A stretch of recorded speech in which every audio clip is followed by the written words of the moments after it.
Assalamualaikum warahmatullahi wabarakatuh. Rabbi shrah li sadri wa yassir li amri wahlul 'uqdatam min lisani yafqahu qawli. Sahabat-sahabat kemanusiaan dimanapun Anda berada, siapapun di antara kita pernah mengalami musibah. Bagaimana sakitnya tertimpa musibah, bagaimana pahitnya mendapatkan ujian Allah. Ini adalah sebuah kenyataan yang kita tidak bisa pungkiri. Tapi apakah musibah itu menjadikan seseorang terpuruk, jatuh, atau bahkan tidak mungkin untuk bangkit kembali? Maka pada video singkat ini saya akan mengajak sahabat-sahabat semua bagaimana menjadikan musibah itu suatu anugerah yang akan membawa kita kepada kehidupan yang lebih berkah. Sahabat-sahabat kemanusiaan dimanapun Anda bertemu, yang pertama, kita harus merubah persepsi bahwa yang namanya musibah itu adalah keburukan.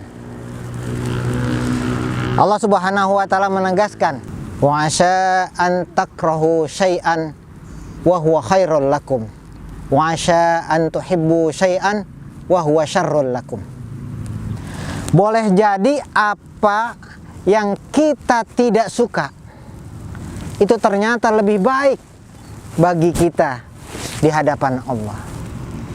Dan sebaliknya, apa yang kita cintai, yang kita sukai, yang kita inginkan, ternyata di hadapan Allah itu akan membawa keburukan bagi kita. Karena semuanya, kebaikan, keburukan, masa depan adalah hal gaib bagi kita. Hanya Allah yang tahu. Maka langkah yang pertama, kita harus rubah. Bukan berarti musibah itu adalah kehancuran, awal kerusakan, awal kebinasaan dari orang yang menerimanya. Kita rubahlah bahwa semua musibah yang menimpa kita pasti ada kebaikan di dalamnya. Sahabat-sahabat kemanusiaan di mana saja saudara berada, langkah yang kedua,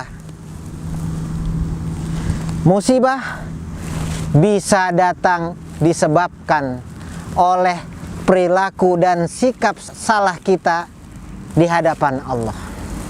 Allah Subhanahu wa taala berfirman, "Ma asobaka min hasanatin faminallah, wa ma asobaka min sayyi'atin wa min nafsik." Apa-apa semua kebaikan yang datang kepadamu, kata Allah, itu pasti dari Allah. Itu pasti datangnya dari Allah, Tuhan yang menciptakan kita. Tetapi apabila keburukan itu datang kepada kita, menghampiri kita, bisa jadi itu adalah kesalahan kita sendiri. Maka langkah yang kedua, dengan cara bertaubat dan memohon ampun kepada Allah dari segala kesalahan-kesalahan yang kita lakukan. Kita lihat orang-orang yang hidupnya tidak tenang, di sana sini hutang. Sesungguhnya bukan Allah yang mentakdirkan dia banyak hutang, tetapi karena sikap dia yang salah mengambil keputusan untuk terlalu banyak berinteraksi dengan apa yang dilarang oleh Allah, yaitu riba, sehingga dia mendapatkan kesusahan di hadapannya. Ini contoh satu. Contoh yang lain, ada satu penyakit yang datang pada tubuh kita. Sesungguhnya penyakit itu bukan seujuk-ujuk datang, tapi ada sebab. Bisa jadi karena kesalahan kita di waktu-waktu sebelumnya menyebabkan makanan itu menjadi penyakit buat kita. Ini gambaran bahwa sesungguhnya musibah, keburukan itu bisa jadi disebabkan karena kesalahan kita, karena maksiat kita yang tidak mengikuti petunjuk Al-Quran dan hadis, petunjuk Allah dan Rasulnya.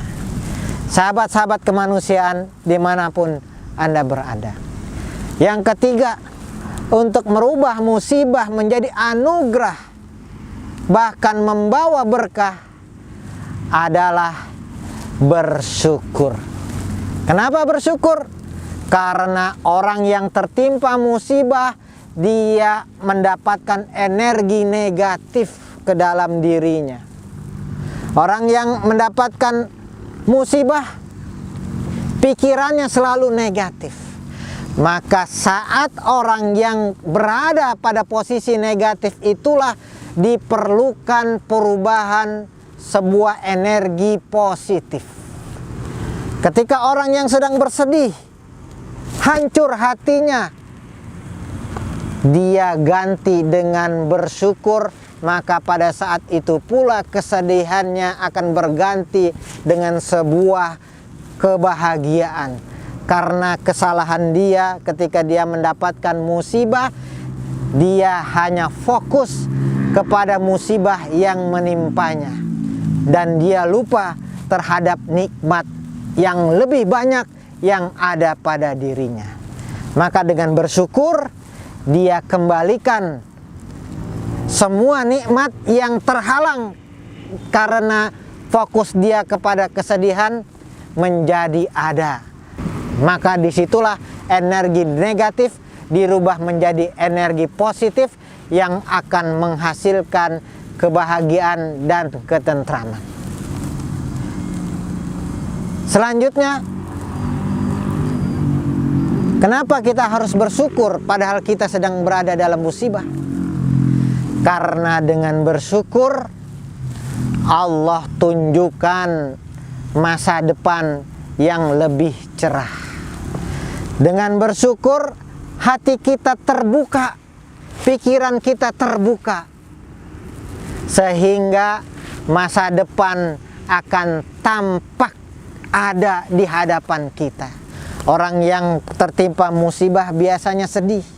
Ketika sedih, dia fokus kepada hal-hal yang membuat dia sedih. Kita ambil contoh, ada orang yang ditinggal orang tuanya, ditinggal suaminya, atau ditinggal istrinya. Dia bersedih, begitu sedih. Dia fokus kepada kehilangan suami atau siapa saja yang ia cintai. Padahal sesungguhnya dia berada pada posisi dia fokus kepada sesuatu hal yang sempit. Kalau dia mau membuka diri untuk melihat keadaannya, menghadirkan energi positif, dia akan saksikan ketika dia ditinggal oleh suaminya, dia lihat anak-anaknya yang soleh, yang ganteng-ganteng, yang cantik-cantik, yang ia harus penuhi kebutuhannya untuk dia hadapi masa depannya. Maka energi negatif yang dihasilkan dari sikap musibah berubah menjadi energi positif. Dan energi positif itulah yang menghasilkan pikiran positif, sehingga orang yang tertimpa musibah selalu tetap optimis terhadap masa depan yang akan ia lalui. Disinilah kunci keberkahan yang akan ia dapatkan walaupun di tengah musibah. Wabillahi taufik wal hidayah. Assalamualaikum warahmatullahi wabarakatuh.